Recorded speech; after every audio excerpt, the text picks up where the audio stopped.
ஒரு 4 நாள் தான் நம்ம சேனலில் எந்த வீடியோவுமே அப்லோட் பண்ணல, வீடியோவே எடுக்கல, சும்மா தண்டமாக தான் சோத்தை தின்னுட்டு தூங்கிட்டு கிடந்தேன். சரி இன்னைக்காவது ஒரு வீடியோ எடுப்பமேன்னு எடுத்து பார்த்தா இந்த 4 கேப்பில் டச் விட்டு போச்சு. நம்மளால் வாய்ஸ் கொடுக்க முடியல, என்னத்தை பேசுறதுன்னு தெரியல, எப்படி வீடியோ எடுக்கிறதுனே தெரியல, அந்தளவுக்கு ஆயிடுச்சு.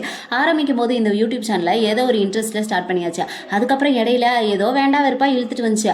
அப்புறம் கொஞ்ச நாளுக்கு அப்புறம் ஐயோ இந்த யூடியூப் சேனலில் எதுக்குடா ஸ்டார்ட் பண்ணோம் அப்படின்ற மாதிரி போச்சு. அப்போ தான் நம்ம சேனலுக்கு மானிட்டைசேஷன் கிடச்சி. சரி விடு, மானிட்டைசேஷன் கிடச்சிச்சு, இனிமேல் ஒரு இன்ட்ரெஸ்ட்டாக வீடியோ போடுவேன்னு போட ஆரம்பிச்சு. அதில் பேமெண்ட்டுமே நம்மளுக்கு நல்லபடியாக தான் வர ஆரம்பிக்குது.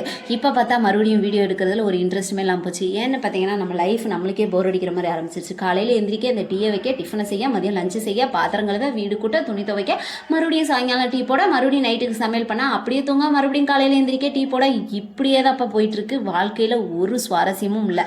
அப்படியே நம்ம ஏதோ இந்த தேஜாவும் ஜமாயுன்ற மாதிரி ஏதோ ஒரு லூப்பில் மாட்டின மாதிரியே இருக்குது. ரிப்பீட் ஆகிக்கிட்டே இருக்குது ஒரு நாளுமே.